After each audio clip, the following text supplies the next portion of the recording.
నమస్తే, నేను ప్రశాంత్. సీఎం చంద్రబాబు గారి పుట్టినరోజు సందర్భంగా నిన్న మెగా డిఎస్సి నోటిఫికేషన్ అయితే రిలీజ్ చేశారు. అయితే ఇదే క్రమంలో ఇతర పార్టీల నుంచి కొన్ని ఆరోపణలు కూడా వస్తూ ఉన్నాయి.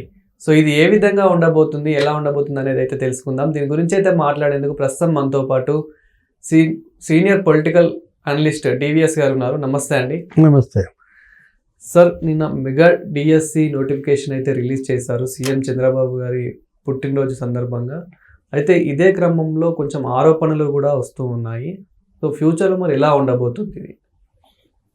అంటే చంద్రబాబు పుట్టినరోజు సందర్భంగా యువతకు కానుకగా 16,347 పోస్టులతో మెగా డిఎస్సి నోటిఫికేషన్ విడుదలైంది. ఇదేంటి, ప్రమాణ స్వీకారం రోజు చంద్రబాబు చేసిన తొలి సంతకం, ఇవాళ నోటిఫికేషన్. దానిపైన మళ్ళా వైఎస్ఆర్ కాంగ్రెస్ పార్టీ వాళ్ళు వాళ్ళ యొక్క సొంత మీడియా లేకపోతే కూలి మీడియా ఇక అనేక రకాల విమర్శలు చేస్తున్నారు.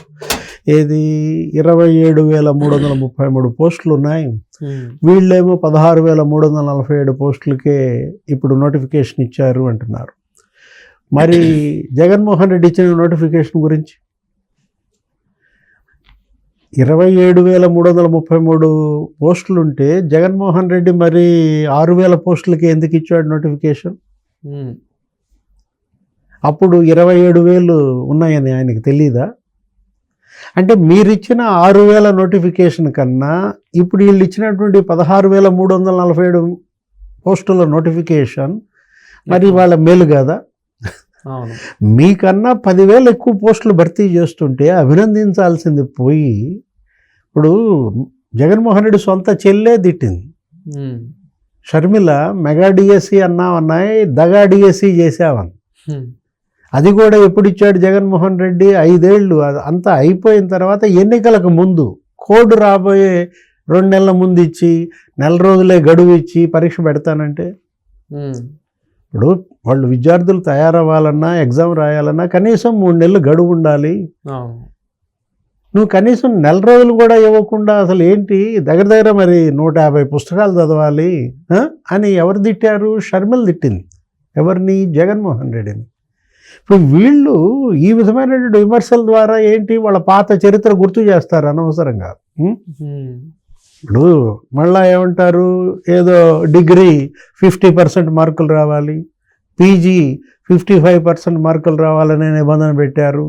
ఎస్సీ ఎస్టీలకు ఏదో 45%, 50% అన్నారు.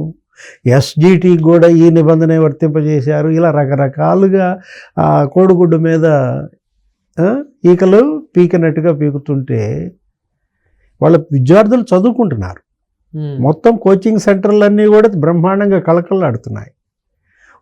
వాళ్ళంతటా వాళ్ళు ప్రిపేర్ అయ్యి తర్ఫీదు పొంది పరీక్షల కోసం వాళ్ళు ప్రిపేర్ అవుతుంటే ఈ విధమైనటువంటి ఈ విమర్శలు, ఈ బురద చల్లడం అవసరమా? డిఎస్సి నోటిఫికేషన్లో ఆంధ్రప్రదేశ్ చరిత్రలో ఇప్పటికి 16-17 పెట్టారు. 16-17 కూడా ఎప్పటి నుంచి పెట్టారు? ఎన్టీ రామారావు తర్వాత నుంచి పెట్టారు. ఇంతమంది ముఖ్యమంత్రులు మారితే పెట్టినటువంటి ఈ 16 నోటిఫికేషన్లలో 13 నోటిఫికేషన్లు ఇచ్చింది చంద్రబాబు. అంటే ఉమ్మడి రాష్ట్ర ముఖ్యమంత్రిగానే ఆయన 9 నోటిఫికేషన్లు ఇచ్చారు. అప్పుడే నీకు 185,000 టీచర్ పోస్టులు భర్తీ చేశాడు. రాష్ట్రం విడిపోయిన తర్వాత మళ్ళా ఇంకొక 2 నోటిఫికేషన్లు ఇచ్చాడు. అంటే అప్పుడు ఒక 10,000-12,000 పోస్టులు భర్తీ చేశాడు, టీచర్ పోస్టులు. అంటే ఇప్పుడు పనిచేస్తున్నటువంటి ఉపాధ్యాయులంతా చంద్రబాబు నియమించిన వాళ్ళే. ఇంతకుముందు అడపా నియమించిన వాళ్ళంతా కూడా నీకు వాళ్ళు రిటైర్ అయిపోయారు.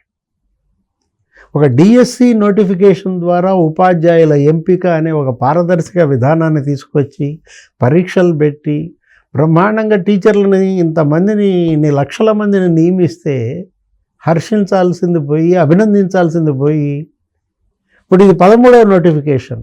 ఏది? చంద్రబాబు హయాంలో.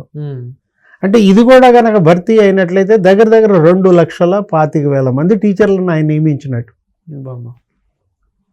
అంటే ఒక్క ఉపాధ్యాయుల్ని, అంటే ఏంటి, కేవలం విద్యారంగంలోనే, అది కూడా టీచింగ్ స్టాఫ్, ఇక నాన్ టీచింగ్ అది వేరే విషయం. ఇప్పుడు ఎంప్లాయ్మెంట్కి ఎందుకు మీరు మోకాళ్ళు అడ్డుతున్నారు? ఇప్పుడు ఉపాధి కల్పన ఇవాళ ఇది అవసరం. ఇవాళ యువతరం మనం చూసాం, నీకు సంవత్సరానికి లక్షల మంది గ్రాడ్యుయేట్స్ బయటకు వస్తున్నారు.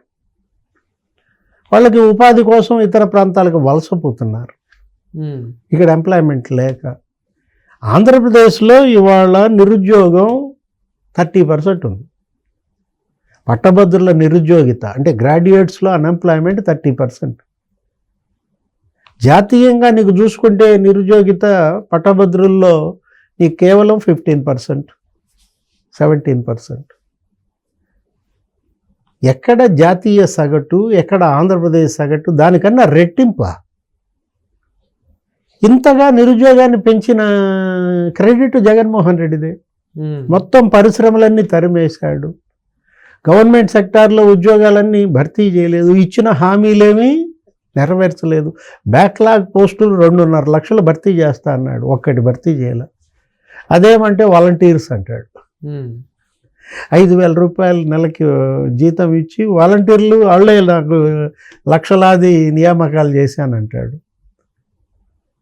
చివరికి వాళ్ళని కూడా తీసేశాడు. ఎన్నికలకు ముందు వాలంటీర్లు అందరి దగ్గర రాజీనామాలు తీసుకున్నారు. కనీసం వాళ్ళని మళ్ళా రెన్యువల్ చేయలేదు. ఎంత ద్రోహం చేశాడో ఆ వాలంటీర్ల అక్కడే మనం చూడొచ్చు అనమాట. ఎన్నికలకు ముందు నువ్వు అందరి దగ్గర బలవంతంగా రాజీనామాలు తీసుకున్నావా లేదా? నీ ఎమ్మెల్యేలు మళ్ళా మేమే వస్తాం అంటే వాలంటీర్ల జీవితాలతో ఆడుకున్నాడు. 5,000 రూపాయలు ఏమైనా సరిపోతుందా వాళ్ళకి ఇచ్చేది? ఇంక అందుకని వాళ్ళు ఏం చేశారు, రకరకాలుగా వాళ్ళు మోసాలు, వాళ్ళు వాళ్ళ పింఛన్లు ఎత్తుకుపోవటం, అమ్మాయిలను ఎత్తుకుపోవటం, లేకపోతే మర్డర్లు చేశారని మనం కథనాలు మీడియాలో చూస్తుంటే ఆ వాలంటీర్ అలా, ఈ వాలంటీర్ ఇలా. అంటే వాలంటీర్లే కాదు, సచివాలయ సిబ్బందిని కొంతమందిని నియమించానన్నాడు. మనకంటే గత ప్రభుత్వంతో పోల్చుకుంటే అయితే ఇప్పుడు ఉన్న ప్రభుత్వంలో 16,000 సీట్లు డిఎస్సికి అనేది చాలా మంచి నోటిఫికేషన్లు అయితే ఇస్తున్నారు. సో మరి ఫర్దర్ ఇంకా మిగతా ప్రాసెస్ ఎలా ఎప్పుడు ఉండబోతుంది అంటే ఈ ఎగ్జామ్స్కి సంబంధించి? అంతే, రేపు పొద్దున ఎగ్జామ్స్ జరుగుతాయి, రిక్రూట్మెంట్స్ చేస్తారు. రేపు జూన్ కల్లా నీకు బడులు తెరిచేటప్పటికల్లా కొత్త ఉపాధ్యాయులు ట్రైనింగ్ కూడా పూర్తయి వాళ్ళు జాయిన్ అయిపోవాలి. మొన్న ముఖ్యమంత్రి చంద్రబాబు చెబుతూ ఆయన ఒక షెడ్యూల్ రిలీజ్ చేశాడు. ఏది నెక్స్ట్ మళ్ళా అకాడమిక్ ఇయర్ బడులు తెరిచేటప్పటికల్లా కొత్త ఉపాధ్యాయులు ఈ డిఎస్సి నుంచి వచ్చిన వాళ్ళంతా స్కూల్స్లో అపాయింట్ అయిపోయి ఉండాలి. నెక్స్ట్ ఆ తల్లికి వందనం ఆ స్కీమ్ కూడా అమలవుతుంది అప్పుడే. ఆ తర్వాత అన్నదాత సుఖీభవ రేపు మేలో ఇస్తామని, ఖరీఫ్ రైతులు పెట్టుబడి పెట్టేటప్పటికల్లా. నెక్స్ట్ మత్స్యకారులకు ఏదో ఇస్తున్నామని కూడా చెప్పారు, 20,000 రూపాయలు వేట నిషేధ భృతి. అంటే వాళ్ళు అటు సంక్షేమం వాళ్ళు ఇచ్చే స్కీమ్స్ ఇచ్చుకుంటున్నారు, మరోవైపు ఈ యువతకి వాళ్ళు ఇచ్చిన మాట ప్రకారం ఎంప్లాయ్మెంట్ ఉపాధి కల్పన పైన ప్రధాన దృష్టి. Thank you sir. నమస్తే.